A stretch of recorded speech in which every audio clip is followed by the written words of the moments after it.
সুপ্রিয় শিক্ষার্থী বন্ধুরা, আজকে আমরা ভেক্টর অধ্যায়ে ভেক্টর ক্যালকুলাস সম্বন্ধে পড়ব, যেটা আগে তোমরা একদম যারা প্রথম বর্ষে পড়ো তাদের কাছে একদমই নতুন ব্যাপারটা। তো এই ভেক্টর ক্যালকুলাসে দুইটা পার্ট থাকবে। গণিত শাস্ত্রের একটা অংশ হচ্ছে ক্যালকুলাস। সেই ক্যালকুলাসের দুইটা অংশ আছে, একটা আছে অন্তরীকরণ আর একটা আছে সমাকলন। তা আমাদের ভেক্টর ক্যালকুলাস করতে গিয়ে আমাদের অন্তরীকরণটা শিখতে হবে, সমাকলনটা আপাতত শিখতে হবে। তো এই অন্তরীকরণ শেখার আগে আমরা একটা সংজ্ঞা শিখব। এই ক্যালকুলাসটা হচ্ছে অবিরত পরিবর্তনশীল কোনো বস্তুর ক্ষুদ্রাতি ক্ষুদ্র পরিবর্তন। অবিরত পরিবর্তনশীল বস্তুর পরিবর্তনের হারকে আমরা ক্যালকুলাস দ্বারা নির্ণয় করে থাকি। এই ক্যালকুলাসের যে দুইটা শাখা আছে, একটা অন্তরীকরণ আর একটা হচ্ছে সমাকলন। সেই আমাদের এখানে দরকার শুধু অন্তরীকরণ। তার আগে আমরা কিছু ছোটখাটো একটা সংজ্ঞা শিখি। একটা হচ্ছে অপারেটর।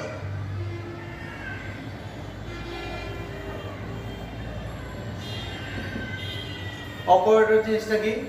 অপারেটর জিনিসটা হচ্ছে তোমরা দেখে থাকবে, দেখো রুট, লব, তারপর যোগ, বিয়োগ, গুণ, ভাগ, এই জিনিসগুলোর সাথে তোমরা পরিচিত। এই রুটের ভিতরে যদি আমরা একটা কোনো সংখ্যা লিখি, সাপোজ 25, তার মানে কত পাবো? 5। এই লগের ভিতরে যদি আমরা 2 দেই, তাহলে আমরা পাবো কত? 0.963। কোনো একটা সংখ্যার সাথে মনে করো আমি যদি যোগ করি আরেকটা সংখ্যা, তাহলে কত পাই আমরা? 7 পাই। এই যে আমার যে রুট, লব, যোগ, গুণ, ভাগ, বিয়োগ, এই জিনিসগুলোর ভিতরে আমি একটা কোনো কিছু ইনপুট দিলে সেই ইনপুটটা কি করে, সেটাকে চেঞ্জ করে নতুন একটা হলো রাশিতে পরিণত করে। এই যে একটা রাশিকে অন্য একটা রাশিতে বা একটা ফাংশনকে অন্য একটা ফাংশনে রূপান্তর যে করতে পারে তাকে বলা হচ্ছে কি? অপারেটর। তা অপারেটর হচ্ছে কি একটি গাণিতিক রাশি বা চিহ্ন যা কোনো ফাংশন বা কোনো রাশির উপরে ক্রিয়া করে তাকে অন্য কোনো ফাংশন বা রাশিতে পরিণত করে, সেটা হচ্ছে অপারেটর। এখন এরকম একটা নতুন অপারেটর শিখবো, যে অপারেটর দেখতে এরকম, যে ডি ডি এক্স বা ডি ডি টি বা ডি ডি ওয়াই। এই যে আমরা নতুন একটা জিনিস দেখতেছি, এটাকে বলা হয় d d x, d d t, d d y. বা কখনোই এটা ডি ডিভাইড বাই dx বা ডি ডি কাটা গেলে 1/x, ডি ডি কাটা গেলে 1/t, এরকম কিছু না। আচ্ছা, তাহলে কি বলতেছি? এটা হচ্ছে ডি ডি এক্স। এই যে এটাও একটা অপারেটর। এই অপারেটরটাকে বলা হইতেছে যে x এর ক্ষুদ্রাতি ক্ষুদ্র পরিবর্তনের সাপেক্ষে যদি কোনো একটা রাশিকে আমি পরিবর্তন দেখাই, সেটাকে বলা হইতেছে x এর সাপেক্ষে অমুক ফাংশনের বা যে ফাংশনটা তুমি নিয়ে কাজ করবা সেটার অন্তরীকরণ। এবং এইটা কি ক্ষুদ্র ক্ষুদ্রতি ব্যবধানে নির্ণয় করা হয়ে থাকে।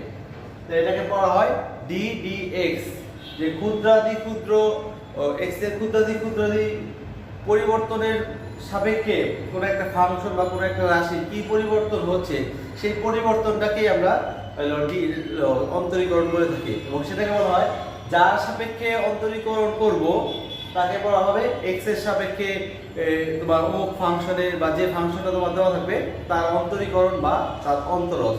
যদি আমি নেই যে ডি ডি এক্স, একটা ফাংশন y নিলাম, এটাকে আমি আবার এভাবে লিখতে পারি ডি ওয়াই ডি এক্স।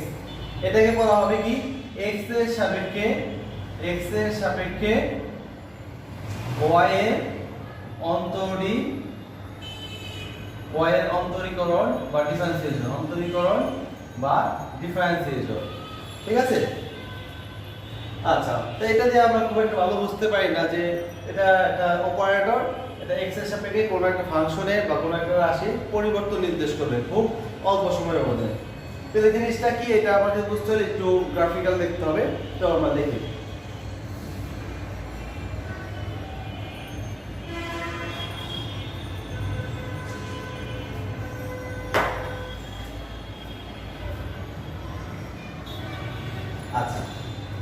অন্তরীকরণ তোমরা হলো মাধ্যমিক সময়ে শিখে আসছো যে যদি একটা রেখা সরলরেখা দেওয়া থাকে, এই সরলরেখা যদি ঢাল বের করতে চাই আমরা, সেটা কি করি আমরা, যে এখানে একটা বিন্দু আছে, এখানে একটা বিন্দু আছে, তাহলে এই বিন্দুতে কি করতাম আমরা, যদি ঢাল নির্ণয় করতে চাইতাম তাহলে এই অংশটুকু ছিল কত, ডেল এক্স, আর এটা ছিল কি ডেল ওয়াই।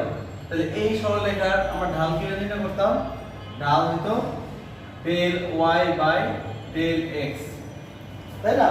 যে কাছাকাছি দুইটা বিন্দু দেওয়া আছে, এই দুইটা বিন্দুর আমরা ঢাল নির্ণয় করতে চাই, কি করতাম আমরা, যে বিন্দুদ্বয়ের কোটিদ্বয়ের অন্তর ডিভাইড বাই বিন্দুদ্বয়ের ভুজদ্বয়ের অন্তর। তাহলে এটা ছিল সরলরেখার ক্ষেত্রে। কিন্তু যদি আমাদের এরকম বক্ররেখা থাকে, এরকম বক্ররেখা থাকে, তাহলে সেই রেখাটা ঢাল কিভাবে বের করতে পারবো, যে এই এরকম বক্ররেখা দেওয়া থাকলে সেই ধরনের রেখার ঢাল বের করার ক্ষেত্রে আমাদের ব্যবহার করতে হয় কি, যে বিন্দুতে আমরা ঢালটা বের করব সেই বিন্দুতে আমাদের একটা স্পর্শক টানতে হয়। এই স্পর্শকটা কি করব, ওই নির্দিষ্ট বিন্দুতে, এই নির্দিষ্ট বিন্দুতে এই বক্ররেখা ঢাল নির্দেশ করবে। তাহলে মনে করো এই একটা ফাংশন আছে, এটা x অক্ষ, এটা y অক্ষ, যে এইরকম একটা বক্ররেখা, এই বক্ররেখার উপরস্থ তুমি দুটো বিন্দু নিলাম, এই একটা বিন্দু, এই একটা বিন্দু, এই এটা হচ্ছে y fx, যে বক্রটা রেখা নিচ্ছ তার ফাংশনটা হচ্ছে y fx। এখন এই বিন্দুটা হচ্ছে কি x এর দিকে আছে, এই বিন্দুটার স্থানাঙ্ক কি fx, x fx, যেখানে তুমি y এর একটা মান থাকবে এরকম। আর উপরে যে বিন্দুটা আছে সেটার একটা নাম দিলাম, সেটা মনে করো খুব অল্প দূরত্বে বা অল্প ব্যবধানে, সেই মানটা দিলাম কত, আমরা এই বিন্দুটার নাম দিলাম x plus del x, f of x plus del x। ঠিক আছে, এটা হচ্ছে কি আমার এই দুটো বিন্দু। এই দুইটা বিন্দুতে ঢাল নির্ণয় করতে হলে কি করতে হবে, আমাকে এইরকম একটা সরলরেখা আঁকতে হবে, তাই না? আচ্ছা, সরলরেখা আঁকতে হবে। তাহলে এই x ডেল x টা হচ্ছে কি, এটাকে বলা হয় কি ডেল x। এই ডেল x টাকে আমাকে ব্যবহার করতে হলে বলতে হবে কি, যে খুব অল্প দূরত্বে আছে, x এর মান এখানে খুবই ক্ষুদ্র। যদি এখানে x এর মান তোমার এরকম হইতো যে x আছে 2, তাহলে ডেল x টা তুমি ধরতে পারো 2.001 এরকম। ঠিক আছে, ওকে। আচ্ছা, যদি আমি এই রেখার দিকে একটু যদি দূরত্ব কমাই, যে আমি আরো কাছাকাছি দুটো বিন্দু নেই, তাহলে আসবে এরকম। যদি আরো কাছাকাছি নেই তাহলে আসবে এরকম। যদি আরো কাছাকাছি নেই এরকম, যে আরো কাছাকাছি নেই, যে এমন একটা সময় চলে আসলো যেখানে আমি প্রায় দুইটা বিন্দু ওভারল্যাপ করে ফেলছি, প্রায় দুইটা বিন্দু ওভারল্যাপ করে ফেলছি। সেই ক্ষেত্রে কি করবো আমি, তখন কিন্তু আগের সরলরেখাগুলি কি পাইতাম, বক্ররেখার ছেদক পাইতাম। কিন্তু এখন কি করব, বক্ররেখার ছেদক পাবো না, তখন কি হবে, একটা স্পর্শক হবে। যে এই রকম যত ছোট করতে থাকবা বিন্দুদের দূরত্ব যত ছোট করতে থাকবা, তত কি হবে, এটা ছেদক থেকে বিচ্ছিন্ন হয়ে যাবে। তাই যখন দুইটা বিন্দু খুব কাছাকাছি চলে আসছে, খুব কাছাকাছি, প্রায় জিরোর কাছাকাছি অবস্থা নেই কিন্তু নট জিরো, সেই ক্ষেত্রে কি করবে, সেই ক্ষেত্রে এই যে দুইটা বিন্দু একটা স্পর্শকের ন্যায় আচরণ করবে, তখন কি হবে, একরকম একটা স্পর্শকের ন্যায় আচরণ করবে। সেই ক্ষেত্রে তখন যে বিন্দু দুইটা পাওয়া যাবে, মনে করলাম সেই ক্ষেত্রে এখানে হচ্ছে যে দ্বিতীয় যে বিন্দুটা থাকবে সেটা হচ্ছে x plus h, f of x plus h। দ্বিতীয় ক্ষেত্রে যে আমি বিন্দুটা পেলাম, যে কাছাকাছি যখন দুটো বিন্দু চলে আসছে x এর, সেক্ষেত্রে কি হবে, x plus h, f of x plus h। আচ্ছা, এই প্রথম যে বিন্দু দেওয়া ছিল x ইন্টু fx, fx, আর এখানে ছিল কি x plus del x, f of x plus del x। সেই ক্ষেত্রে আমার ডালটা ছিল কি, প্রথম ক্ষেত্রে ডালটা ছিল কি, যে কোটিদ্বয়ের অন্তর কি f of x plus del x minus f of x, আর নিচে হবে কি x plus del x minus x, x কাটা গেল, তাই কত f of x plus del x minus f of x। আর এখানে থাকবে কি ডেল এক্স। ঠিক আছে, এখন আমরা চাচ্ছি কি যে খুব দ্বিতীয় ক্ষেত্রে যে এই যে স্পর্শকটা আঁকলাম আমরা, সেই ক্ষেত্রে দ্বিতীয় ক্ষেত্রে বা শেষ ক্ষেত্রে দ্বিতীয় ক্ষেত্রের জন্য কি হবে, ঢালটা যে f of x plus h minus f of x x plus h minus x x কাটা, তাহলে এখানে থাকলো কত h, f of x plus h minus f of x। এখন এই যে h টা আছে, h টাকে আমরা ডিফাইন করে দিতে হবে যে h টা কি রকম। আগে তো বলছি ডেল x টা খুব ক্ষুদ্র ব্যবধানে আছে, তাহলে এই h টাকে এখন বলে দিতে হবে যেহেতু খুব কাছাকাছি চলে গেছে।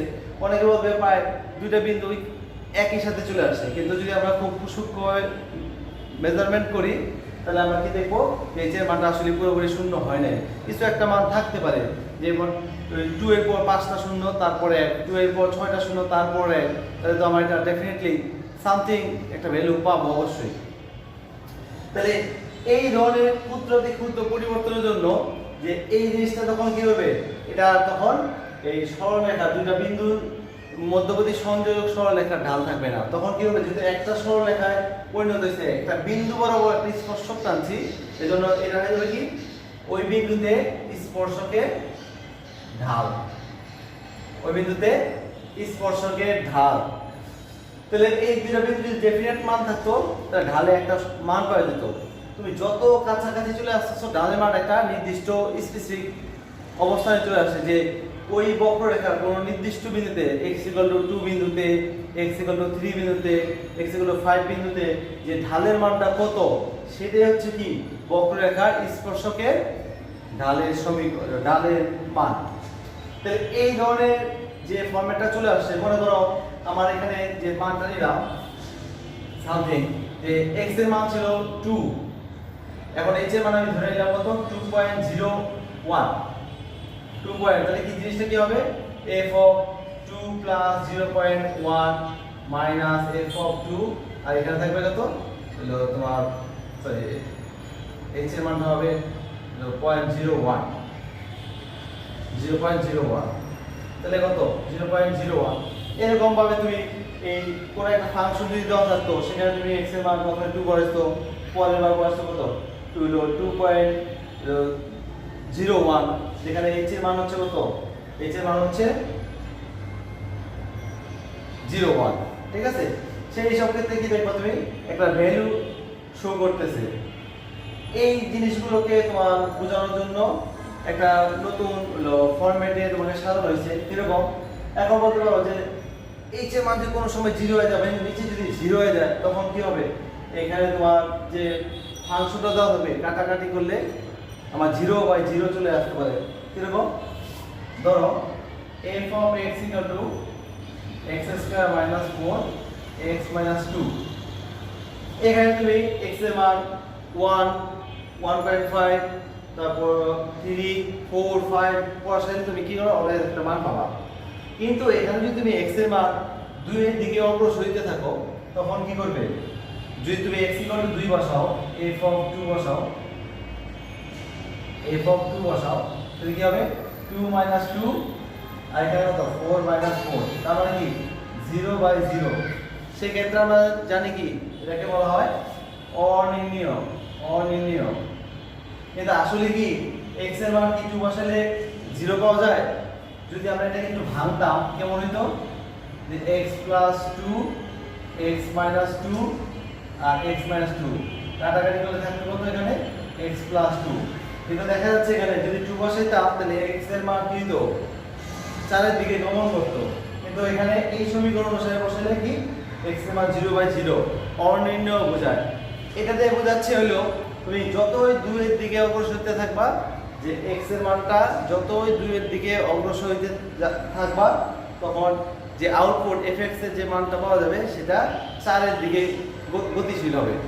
ঠিক আছে, কিন্তু এক্স্যাক্টলি যখন 2 বসাও কিন্তু এই ফাংশন অনুসারে 0/0 চলে আসে, তাহলে মনে বলবা যে এখানে তো কোনো মান থাকতে পারে না। মানেটা হচ্ছে এরকম যে কোনো কিছুকে যদি তুমি মনে করো 8/2 এটা কত 4, যে 2 এর সাথে যদি 4 গুণ করি তাহলে কি আসবে 8 আসবে। তারপর যখন 16 এর সাথে 2 দিয়ে ভাগ করো 8, তাহলে 2 এর সাথে যদি 8 দিয়ে গুণ করো তাহলে কত চলে আসবে 16। তেমনি 0 এর সাথে যদি সামথিং 1 যোগ করো তাহলে গুণ করো তাহলেও 0, 0 এর সাথে যদি 1 গুণ করো তখনও 0, 0 এর সাথে 2 গুণ করো তখনও 0। তার মানে এখানেও কিছু একটা ডেফিনিট ভ্যালু পাওয়া যাবে, সেটাকে আমরা একটা ম্যাথমেটিক্যাল অপারেটর দিয়ে মানে সংখ্যা দ্বারা প্রকাশ করব। সেটাকে বলতেছি কি যে এই যে আমার ফাংশনটা ছিল, এই যে ফাংশনটা ছিল x² - 4, এটাকে তুমি বিভিন্ন মান বসায় দেখো এরকম যে এরকম যদি আমরা মান বসাই, এখানে x আর এখানে তোমার যে f of x আছে, এখানে যদি আমরা বিভিন্ন মান বসাই, এখানে যদি আমরা মানটা বসাই, মনে করো x এর মান 1.5 বসালাম, 1.9 বসালাম, 1.999 বসালাম, 1.999 চারটা বসালাম, তাহলে এখানে পাওয়া যাবে কত 3.5, 3.9, এখানে দেবো 3.999, 3.9999। আচ্ছা, তুমি যদি এবার একটু 2 এর বড় অংশের দিকে যাও তখন কি হবে, মনে করো 2.01, 2.001, 2.001, তাহলে কত আসবে এখানে 4.01, 4.001, 4.001। অর্থাৎ এখান থেকে দেখতে পাচ্ছি কি আমরা যে যতই আমি এই 2 এর দিকে গতিশীল আছি এখানে একটা ডেফিনিট ভ্যালু, বাট ইকুয়েশন অনুসারে বসাইলে কি পাইতাম আমরা 0/0 পেতাম। ইকুয়েশন অনুসারে বসাইলে আমরা 0/0 বসাইতাম, কিন্তু যদি পর্যবেক্ষণে যাই যে এক্স্যাক্টলি যে x ইকুয়াল যখন 2 বসাবো তখন কিন্তু আমরা যে এখানে দেখো x + 2 সেই হিসেবে কিন্তু আমরা একটা ডেফিনিট মান শো করতেছে, সেটা কত 2 + 2 4। ঠিক আছে, তার মানে যত 2 এর দিকে যাচ্ছি এখানে যে স্পেসিফিক মানটা সেটা 4 এর নির্দেশ করতেছে। আবার যখন 2 এর চেয়ে বেশি আছে, 2 এর থেকে বেশি থেকে যখন আবার 2 এর দিকে যাচ্ছি, মানে এখান থেকে 2 এর দিকে যাচ্ছি, সেই ক্ষেত্রেও 4 এর দিকে ধাবন হচ্ছে সেখানেও। আর যখন 1 এর দিকে আস্তে আস্তে মান বেশি করে 2 এর দিকে গতিশীল হচ্ছে তখনও 4 পাওয়া যাচ্ছে। অর্থাৎ এরকম যদি আমি সংখ্যা রেখে করি, এখানে 0, তাহলে মনে করো এখানে 1 এর চেয়ে বাড়তি করতেছি। আচ্ছা, আমরা দেখাই যে এখানে হলো 2 আর এখানে হচ্ছে 2 এর অতিরিক্ত গুলি আর এখানে হচ্ছে 2 এর নিচের গুলি। ঠিক আছে, তাই আমি এখান থেকে যখন 2 এর দিকে যাচ্ছি তখনও এই স্পেসিফিক ভ্যালুটা 4 দিতে চাচ্ছে। আবার যখন 2 এর চেয়ে বেশি সংখ্যা আছে, বলো 2.01, 2.001, এখানে ছিল 1.5, এখানে ছিল 1.9, তখন কি জিনিসটা আবার x এর মানটা 2 এর দিকে করতেছি কিন্তু আউটপুটটা কি 4 এর দিকে করতেছি। তো এই জিনিসগুলি তাহলে দেখে বুঝছি যে আমরা অতি ক্ষুদ্র ক্ষুদ্র গেলে একটা নির্দিষ্ট ভ্যালুর দিকে যায়।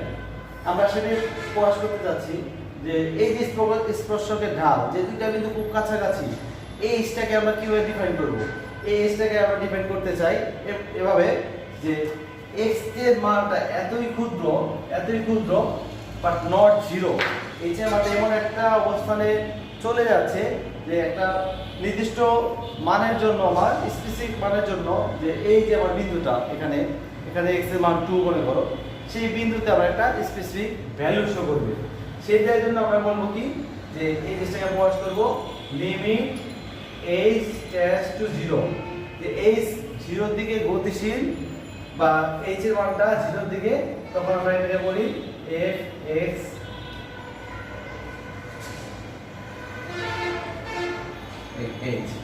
এই জিনিসটাকে বলে কি limit h tends to 0 f(x + h - f(x)/h। এই জিনিসটাকে আমরা বলতেছি যে ফাংশনটা নিছি ddx অফ ফাংশন fx, মানে যে ফাংশনটা ছিল সেই ফাংশনটা, যে ফাংশনটা নিছি y = fx, অথবা এটাকে আমরা এভাবে বলতে পারি যে dy dx, যে x এর সাপেক্ষে ক্ষুদ্রাতি ক্ষুদ্র পরিবর্তনের জন্য x এর সাপেক্ষে y এর অন্তরীকরণ। এটাকে বলা হইতেছে এই ক্যালকুলাসের যে একটা অংশ অন্তরীকরণ, যে ডি ডি এক্স দ্বারা কি বোঝায়, এক্স এর সাপেক্ষে ওই কোনো একটা ফাংশনে বা কোনো একটা রাশি পরিবর্তন। ঠিক আছে? আচ্ছা, এখন যদি মনে করো কোনো একটা ফাংশন থাকে, ফাংশনের মান বসাইয়া যে x প্লাস h বসাইবা, তারপর তুমি fx বসাইবা, তারপর কাটাকাটি করে বসাইবা। যেমন মনে করো যদি আমরা নেই যে f অফ x সমান সমান হচ্ছে x কিউব, তাহলে f of x plus h গুলো কত হবে, x plus h whole cube, এরকম না? আচ্ছা, যদি এখন এখানে বসাই আমরা, তাহলে কি দেখতে পারবো বলো তো, যে এই ভ্যালুতে যদি বসাই limit h tends to 0 fx এর মান কত, x plus h whole cube, এটাকে আমরা ভেঙে দিলাম একবারে, x cube plus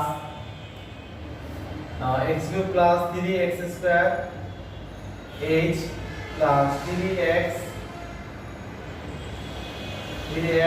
h square plus h cube minus x cube. তাহলে এটা কাটা চলে গেল,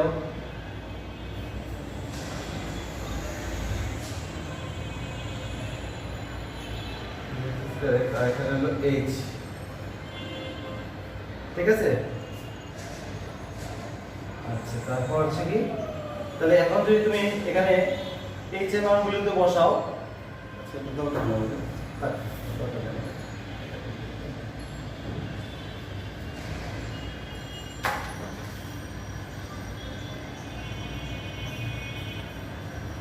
আচ্ছা, তাহলে এই জিনিসটাকে আমরা বলতেছি কি, ডিফারেন্সিয়েশন।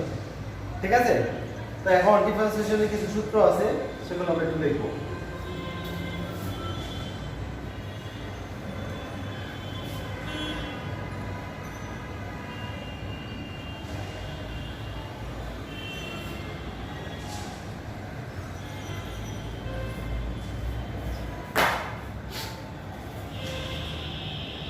আচ্ছা, যদি মনে করো যে কখনো সূত্র থাকে ddx x to the power n, তো সেই ক্ষেত্রে আমাদের যে সূত্রটা লাগবে সেটা হচ্ছে n into x to the power n minus 1। যদি থাকে এরকম ddx c u, যে c এখানে কি ধ্রুবক, c হচ্ছে এখানে ধ্রুবক, তাহলে কি হবে, ধ্রুবকটা বাইরে চলে যাবে, তারপরে যে ফাংশনটা হবে সেটাকে আমরা x এর সাপেক্ষে অন্তরীকরণ করব। এটা x এর সাপেক্ষে হতে পারে, y এর সাপেক্ষে হতে পারে, এভরিথিং। তারপর যদি থাকে এরকম ddx uv, যে দুইটা ফাংশন গুণাকারে, সেই ক্ষেত্রে হবে কি, একটা ফাংশনকে আমরা কনস্ট্যান্ট রাখবো, বাকি ফাংশনটাকে ডিফারেন্সিয়েশন করব। তারপর কি হতে হবে, যেটাকে ডিফারেন্সিয়েশন করছি সেটাকে রেখে বাকিটাকে ডিফারেন্সিয়েশন করব। ঠিক আছে? আচ্ছা, তারপরে আছে কি, যদি ddx ধ্রুবক আসে তাহলে কি আসবে, সেটা 0 হবে। আমরা এখন প্রত্যেকটা একটা করে উদাহরণ দেব। এরকম যদি আসে এরকম ddx sin x, তাহলে আসবে কি cos x। তারপর উদাহরণ দেই, মনে করো যদি ddx এখানে যদি থাকে x5, তাহলে কি আসবে, এখানে n এর মান হচ্ছে কত, 5, n এর মান হচ্ছে 5, তাহলে কি আসবে 5 into x to the power 5 minus 1, তাহলে x টু দি পাওয়ার 4। যদি থাকে এরকম ddx 5x টু দি পাওয়ার 5, তাহলে সেই ক্ষেত্রে কত আসবে, 5 বাইরে চলে যাবে, ddx x টু দি পাওয়ার 5, তো x টু দি পাওয়ার 5 তো তুমি জানো, 5 ইনটু 5x টু দি পাওয়ার 4, তাহলে 25x টু দি পাওয়ার 4। যদি থাকে এরকম ddx sin x into x square, তাহলে কি হবে, x স্কয়ার কে আমরা ফিক্স রাখলাম, ddx sin x plus sin x এ ফিক্স রাখলাম ddx x to the power square, তাহলে এটা করলে কি আসবে, x স্কয়ার sin x এর আসবে cos x plus sin x, আর এটা করলে আসবে 2x, কারণ পাওয়ার আছে 2 পাশে চলে আসলো, আর x এর পাওয়ার। আচ্ছা, যদি ধ্রুবক থাকে তাহলে কি বলছিলাম, মনে করো ddx, মনে করো 5 তে তুমি করবা বা 1 তে তুমি ডিফারেন্সিয়েশন করতে চাও, তাহলে কি লিখতে পারি আমরা, ddx যার সাপেক্ষে করতেছি তার উপরে যদি দেখি x নট বা x0, তার মানে কি সেটা 1 এ বোঝাচ্ছে, এখন তুমি দেখো 0 into x to the power 0 minus 1 0 into 1 by x সমান সমান কত 0। এজন্য যে কোনো ধ্রুবক পেলে 0। আর যদি এক চলক বিশিষ্ট সামথিং পাও মনে করো x কে x এর সাপেক্ষে ডিফারেন্সিয়েট করলে 1 পাওয়া যাবে, y কে y এর সাপেক্ষে অন্তরীকরণ করলে 1 পাওয়া যাবে, ঠিক আছে। কিন্তু এই সূত্রগুলি আমার লাগবে টুকটাক মানে আমাদের ভেক্টর ক্যালকুলাসের জন্য। এখন আমরা চলে যাব পরবর্তী পার্টে, যে ভেক্টর ক্যালকুলাসের যে কিছু মানে টপিকস আছে, যে ফিজিক্যাল কিছু কোয়ান্টিটি আছে, সেগুলো বলার জন্য আমার দুইটা সংজ্ঞা দরকার হবে। সংজ্ঞা দুটো হচ্ছে একটা স্কেলার ক্ষেত্র আর একটা হচ্ছে ভেক্টর ক্ষেত্র।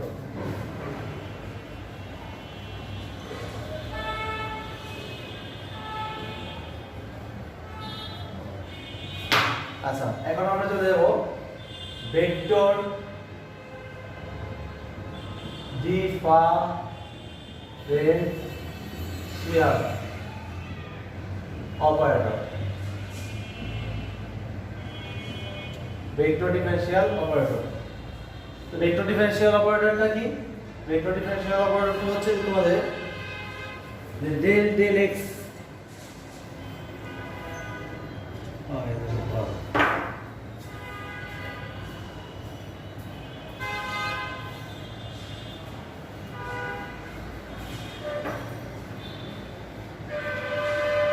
এটা হচ্ছে যে আমরা পড়লাম যে ডি ডি এক্স, তাই না?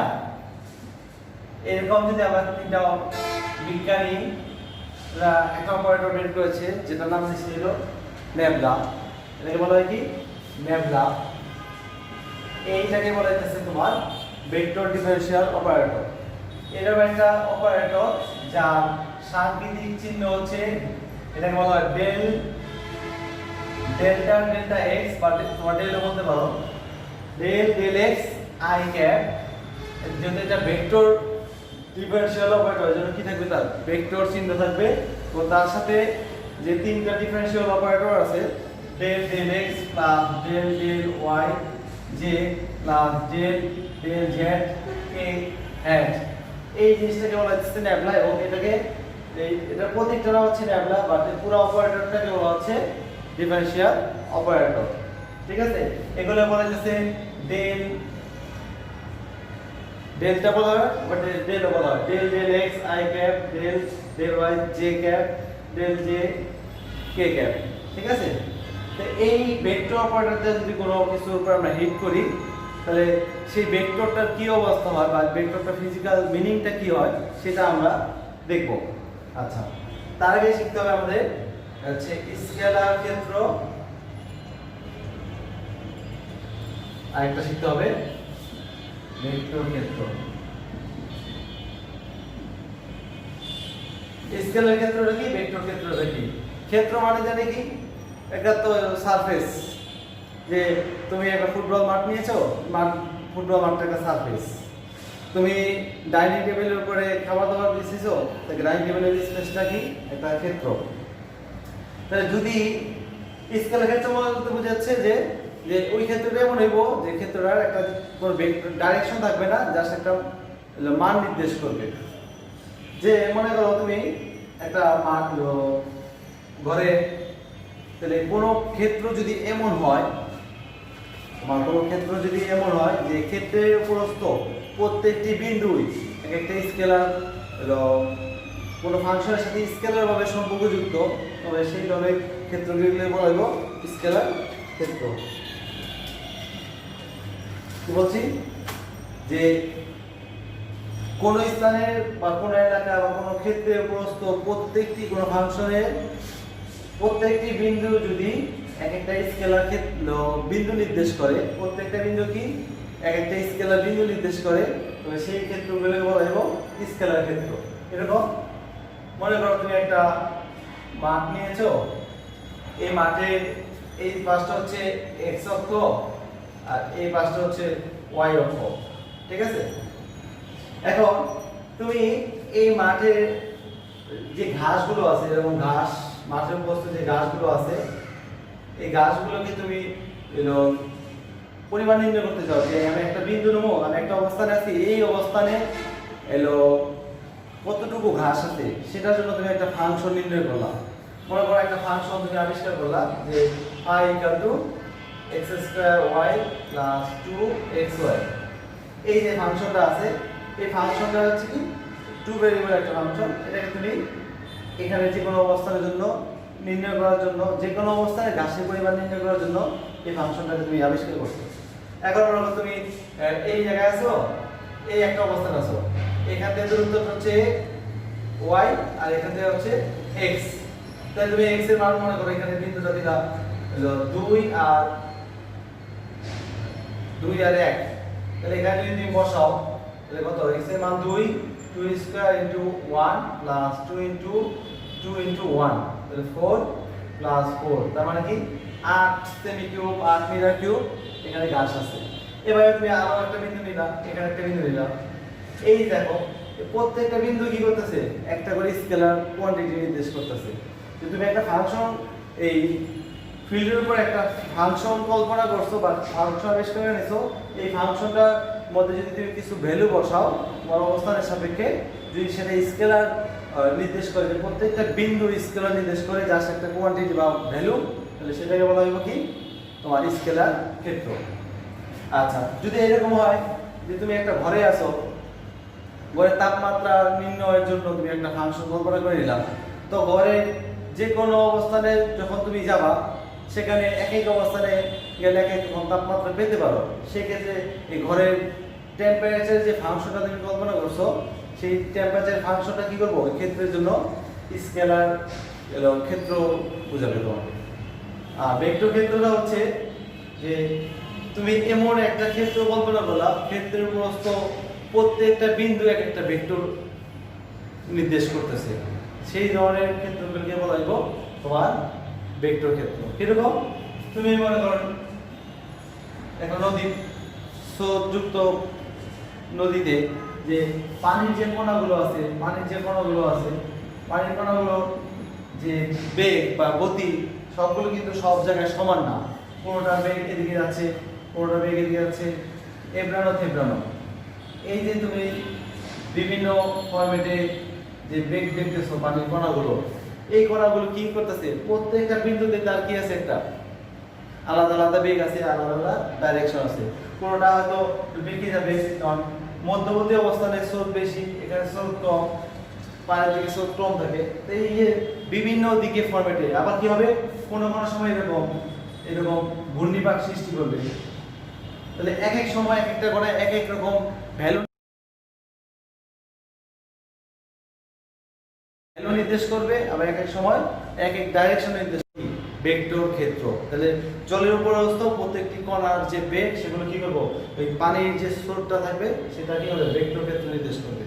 আবার যদি মনে করো যে মাঠে খেলতেছো, সেখানে তোমার বাতাস বইতে শুরু করলো, সেই ক্ষেত্রে কি হবে, যে বাতাসের ডাইরেকশনের কারণে যে ঘূর্ণিপাক সৃষ্টি করতে পারে, এক এক সময় এক এক জায়গায় এক এক বেগের বাতাস থাকতে পারে। সেক্ষেত্রে এবড়ানো বা বিভিন্ন পয়েন্টে বিভিন্ন বেগে বাতাস বইতে শুরু করলো, বিভিন্ন বিন্দুতে বিভিন্ন অভিমুখী, সেক্ষেত্রে বাতাসের দ্বারা যে মাটির উপর চারপাশে যে ক্ষেত্র সৃষ্টি হবে সেটাও ভেক্টর ক্ষেত্র।